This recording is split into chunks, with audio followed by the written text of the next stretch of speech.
بسم اللہ الرحمن الرحیم۔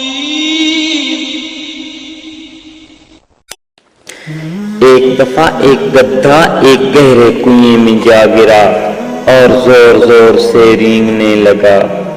گدھے کا مالک کیسان تھا جو کنویں کے کنارے کھڑا اسے بچانے کی ترکیبیں سوچ رہا تھا۔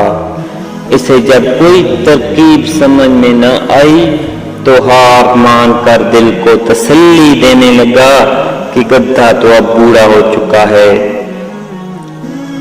وہ اب میرے کام کا بھی نہیں رہا، چلو اسے یوں ہی چھوڑ دیتے ہیں اور کنویں کو بھی کسی دن بند کرنا ہی پڑے گا، اس لیے اسے بچا کر بھی کوئی خاص فائدہ نہیں۔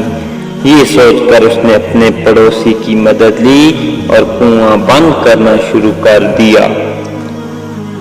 سب کے ہاتھ میں ایک ایک بیلچہ تھا، کسی کے ہاتھ میں کسی تھی جس سے وہ مٹی، بجری اور کوڑا کرکٹ کنویں میں ڈال رہے تھے۔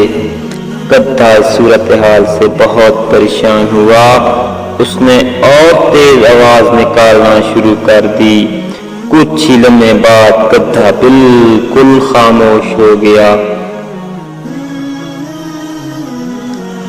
جب اس نے کنویں میں جھانکا تو یہ دیکھ کر حیران رہ گئے کہ گدھے کے اوپر مٹی، کچرا ڈالا جاتا، وہ اسے چٹک کر اپنے جسم سے نیچے گرا دیتا اور پھر گری ہوئی مٹی کے اوپر کھڑا ہو جاتا۔ یہ سلسلہ کافی دیر چلتا رہا، لوگ اس کے اوپر مٹی اور کچرا پھینکتے رہے اور گدھا اپنے جسم سے ہٹا ہٹا کر اوپر آتا رہا اور دیکھتے ہی دیکھتے وہ کنویں کے اوپر تک پہنچ گیا اور بالآخر باہر آ گیا۔ یہ منظر دیکھ کر کسان اور ساتھ والے لوگ سکتے میں پڑ گئے، ان کی حیرانی کی انتہا نہ رہی۔